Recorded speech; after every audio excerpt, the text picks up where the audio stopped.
She valued a horse at $300. I valued a horse. Yeah, that was given. We'll call the Scottsboro City Council work session Monday, February 3rd to order. The invocation given by Gary Stewart and pledge of allegiance given by myself.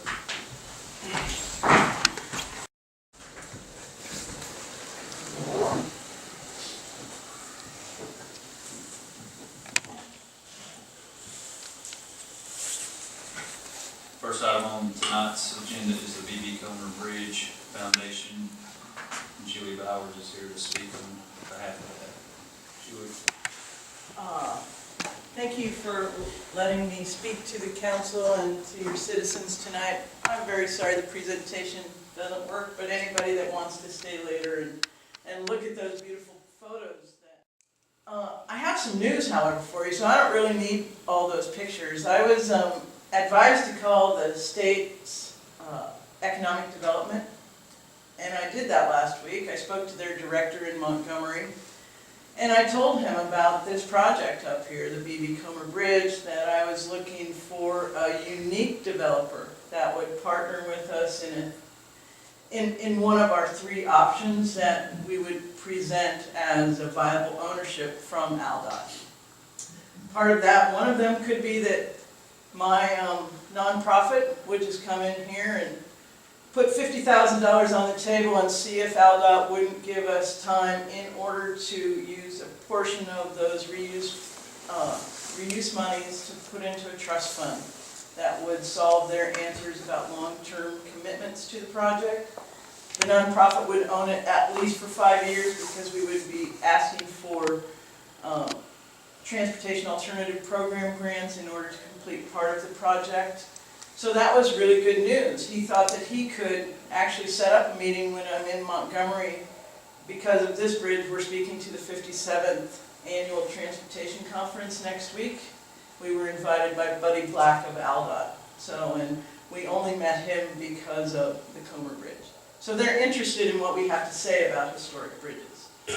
We came up with a plan to deal with the constraints put on us by ALDOT. Number one, we couldn't use the approach on the Scottsboro side, so we have to figure out a way down Dock Street to tie in over to the old bridge. We found a beautiful bridge. I can describe it to you. It is an 1880s double intersected Whipple truss bridge. It's 202 feet long, and Pennsylvania would be willing to sell us this bridge in order to adopt a bridge to save it. It is beautifully historic and would fit the slough at the end of Dock Street beautifully in order to then make your way up to the bridge. Last time I was here, I was able to walk that bridge. I thought it would be too much for me. Piece of cake. It was so beautiful, you were just busy looking all the time. So it's a health and wellness thing. It's a destination place. I see it as exciting as Key West or any of those other places where people go to see sunsets and go to do things. Our initial vision looks at a potential restaurant at the end of Dock Street there. It's not up to me to go out and find you all a restaurant. But my nonprofit has a concept of a place called Bridge Bistro that not only is hospitality, but it's educational. So what we would do is take everyone from 16 to their young 20s and find jobs for them through hospitality. When I spoke to Mr. Parsons about this idea, I was thinking, 75 jobs. He's going, I'm thinking 150. Now, isn't that what we want? It's what I want. I don't know about here. But you want your young people to stay and be part of a town. You want to educate them in those years that are really tough to be a kid now, between 16 and 21, and trying to keep them excited and having a fun thing to do on the river.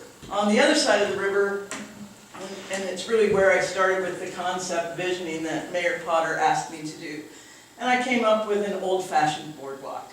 And the Comer Bridge Foundation liked that idea. We don't even have to tie into the approach there. We would do it as a timber pile boardwalk, have a little fishing dock space off the main trail, a way to pick up passengers that your dock on the other side can't handle that in and out traffic very well that boat ramp. Today, Lally and I drove on down towards Langston. There's a pull off there where other people can park, so I know congestion at that end of the bridge is an issue. We see it hubbing to bike trails and other places that come. But back to the guy in Montgomery who said, yeah, well, we'll get Made in Alabama at this meeting, and we'll get the Alabama Film and TV Commission there too. And I would like to say that that meeting has not been set yet. I'm hoping that it will be next Wednesday or Thursday, and that any of you that would like to participate and be a part of this visioning with the state of Alabama would be more than welcome to come. I haven't wanted to go too far with the visioning because, again, I'm not from here. How would I know what you would choose? But everything that we did up on the span is portable and mobile, which keeps it fresh. So why not a farmer's market? Why not the coffee mobile cart that I saw out at the Hampton Inn yesterday from Louisiana? On a trailer up there. There's no reason you can't have a car up there. Pull things up. I see it having a deck system. I see it having tension screening to keep some of the heat off. And I see it as a real jewel of your valley. And I think that's what they heard when I talked to them in Montgomery is that, wow, what if it just became a state park? What if it, by keeping it, you've kept a piece of history that nobody else has. And you offer yourselves a unique position to grow rather than just base your growth on industrial or retirement or hotels, restaurants that you might be choosing to bring in. This is a long-term plan. I'm willing to go for it because that's what we do. We are working bridges and we believe that this one will put a few more feathers in our cap towards restoration. It's also an iconic profile of the bridge history in the U.S. So it's you have this gem, and again, I wish you could see it the way I do, which is cleaned up. The thing that everybody talks about is, if we were to contain the whole thing, blast it, it would be $2.6 million to blast it and paint it. That's a very high bid put out by a contractor that HRI knew. It's not, they were looking at 2,000 feet, this was full containment. I don't look at our maintenance issues on this bridge as a DOT, bring it in, do it, contain it, get it done, spend millions. I look at it as jobs. And I think that part of what we have for jobs is maintenance. And that maintenance starts and we start cleaning it, and there are other sort of cleaning containment systems that could be utilized. And you're teaching people all about structure, about facilities management, and everything else that it comes with running. Sort of like a camp, resort, bridge, what? I don't know. It's your city. I think it could be whatever you want, but I do think people would come to see it. And I think the costs are much less. We talked about $1,438,154.58 was the demo money that HRI has in their contract that can be used for preservation. Now there is a word reasonable in there. So I was with AlDOT today in Guntersville, and they're going back to Federal Highway to see what is that fund. Johnny Harris has never said that we could have this money. They would really like to keep it at DOT, back in there. But I would rather see it go towards repurposing than demolition. And once that bridge is gone, she's gone 90 days after your spans are up. We have about a year to plan in that, but we don't have that much time to make a memorandum of agreement that states who our partners are going forward, whether the city of Scottsboro or the Jackson County want to be part of an authority that would be designated by your city council and by the county of people that would take on that project. I spoke to Senator McGill this morning. He could be very helpful in setting up that. That's how they did it. So that's one of the things that you could do. You could establish an authority that would run your bridge project. I believe it will bring capital back to your county, and it will provide jobs and entertainment and all sorts of other things. The other choice is to find a developer that would work directly with NSRJ and the Comer Bridge Foundation. And the third choice, as far as I can see, is that we take it on and we get all the profits. Because I do believe there is going to be a fair amount of profit, especially given the fact that we can do the restoration and move in this historic bridge for about $750,000. And this one I am going to show you because it is beautiful. This is from Pennsylvania.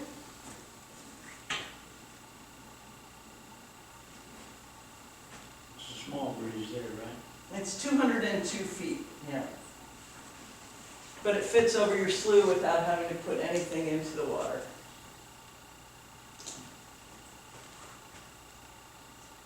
Kind of looks like it's there already, doesn't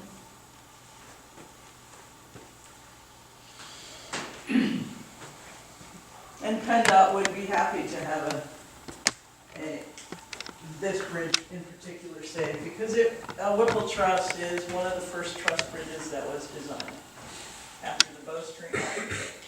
Any questions? I don't know what else I can offer you without the pictures, but What did TVA tell you about putting that bridge across that water?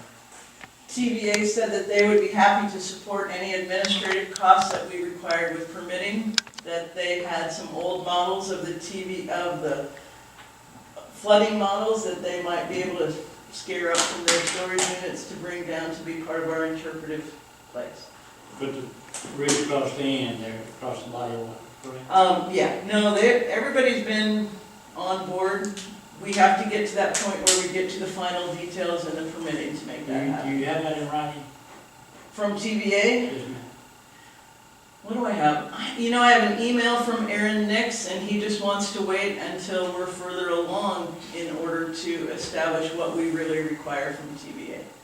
But I've spoken to them extensively. In fact, when I did speak to their historian, said, well, that needs to go through section 106, that bridge, before they tear it down. I said, oh, that was long ago, when they ran through the advertising on demolishing this bridge. Same thing on the other end? Both ends. Both ends. Both ends. They don't seem to have a problem. I think it's part of their history, you see. This bridge is part of the TVA's history. I thought you meant allowing stuff to go over as part of the history. That's not what I recall. But, you said one other thing. You said for 5 years, it would be in control of the nonprofit, your organization. Well, it has to be, at least for 5 years. And then after that? Well, we'll keep it. If we own it, we'll keep it. We have to own it at least 5 years after a grant in order, that's part of the restrictions on the grant. And who are the other options?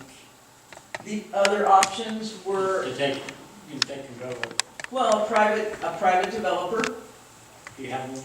That's what we're going to Alabama, we're going to Montgomery next week, and we will find one. I have no doubt that we'll find a developer that has some money. And enough to get this thing going with a long-term plan of, we're not going to finish the far side until the near side is complete, and we would finish that with other transportation alternative program grants for bicycle trails. We'll look all over to find money. I know that money is an issue in this neighborhood, but I also believe that when we start with almost $1.4 million to do the repairs and to get the access that you require, you already have a bike trail. You already have something without adding a whole lot more to it. We do need to do some railing, we need to do some gating off to protect the water board's access. We need to do some gating to restrict access when the bridge isn't open for being a trail or whatever. I would feel more, just my last question, or my last statement, I would feel more comfortable in regard to the bridge across the water, knowing, even though you have talked to them, and knowing their history and allowing things on the water, I would feel more comfortable if they had that in writing you have permission to put it there, because without it there, you have no access. Well, we can't get to the permitting spot until we decide that it's a project, you know? So again, this is as Mr. Cooper told us, this is a multi-level negotiation, and we've done all the preliminary negotiations. Nobody told us no. They knew exactly what we were trying to do. If we have to tie in with the road system, we can do that and forget the boardwalk. There are ways to get to the other side. We need to get to the other side of it. We can't just have a pier out over the water. A lot more restrictions at that point with Army Corps. And we, you know, the Coast Guard is behind this with Peter Sambor out of St. Louis, who spoke to me last week and said, you know, Julie, I've already drafted the paperwork that we can submit to get rid of the 90-day demolition factor in the contracts. So That's all I have, thank you. What's the yearly cost to maintain it after you get everything set up? see, I think it again goes back to jobs. I think it's going to be right around $300,000 a year with salaries and materials. There will be some outlay of cost for equipment, a woman lift, if you will. They call it a man lift, but the woman lift is more my side. So Aldot's already promised the 1.4. Aldot is talking to Federal Highway to see if we can have the full amount, or if that term reasonable means we get 20% less. And that is a question that, I spent an hour and a half in Gunnersville today with them, coming up with more questions, like, what about the area under the 2 new spans? Is that TVA land? Could we have that for employee parking? Is that, you know, the city owns the lease on the land that we want. From what I understand, you have the TVA leases for Dock Street to the end. So you have to be a partner with us or allow us an easement on your lease in order to make this happen. But at one point, Mayor Potter was very supportive and said that that Dock Street had been on an agenda to be worked on. And that would be something that the city could contribute without going to unlimited extra costs for anything new. It was already sort of planned. Right now, it's just a mutter trail. And a lot of that kudzu, is that what it's called? Kudzu. Kudzu, yeah. What's the window? I know your window's closing as far as like getting all this done. We'd like to have a memorandum of agreement by the end of March that just says that all the players are willing to go the next 3 months and try to work out the details like what you're asking about. We have to get to that level, a memorandum of understanding that we want to work together and how we want to do that. Or if you even want me to work. All I know is that we're doing diligence on this. If it comes down that we can't save the bridge, I think everybody should understand that we tried. If that has to come down to me, that I fail, that's okay, I can take the blame. That we just didn't have enough money or enough bandwidth. But we have a narrow window of opportunity, keeping HRI on site for construction. As soon as they're done with the span, they can move to our abutments. He told me today, right on $250,000 to put the abutments in for the new bridge access, which is what I expected. We expect that to happen for a little bit under $750,000 probably.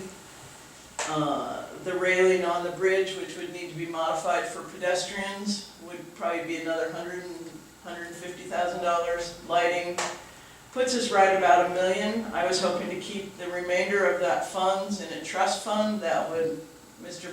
Mann is a banker. He goes, Julie, put that on the bank. In 10 years, you've got your $1 million trust fund, and you're operating the maintenance of your bridge off your trust fund and off the revenues from vending and from a restaurant, whatever else happens on that space. I guess that's my next question is, what do you anticipate your revenues being from that? If you're Well, you know, that's incremental. I think the first year's revenue would be pretty low as we just set up with some smaller mobile vendors, unless we can get that developer in with the restaurant right away. I think a developer with a restaurant, we spoke to Top of the River last night, they thought it was a little too close to move to Scottsboro. we're asking everybody, we're talking to everybody. But I do believe there is, I spoke to Tupelo Honey, they're the ones that told me to go to Montgomery.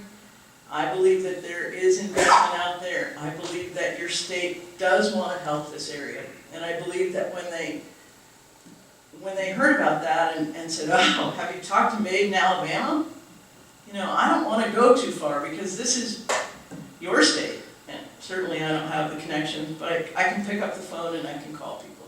And I can try to get them excited and to know that it isn't just all about the money.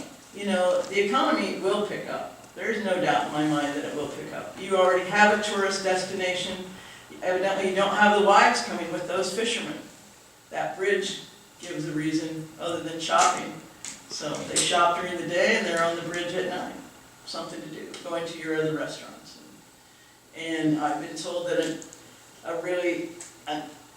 a breakfast, lunch, and dinner place would be great.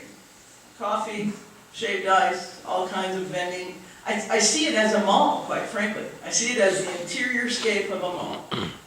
So it's hard for me to judge the revenue because I just don't know, but I think it accrues over time. And I think if there's a restaurant there hubbing it and doing events on the bridge, I do believe that every car commercial that I see now has a truss bridge in it. And believe me, I'm going after the Alabama Film Commission because I think this bridge, you could have movies shot up here. This is 1930s. This is a period piece. It's also, it could span decades and I think we could get the car commercials on there. So for me, everything mobile on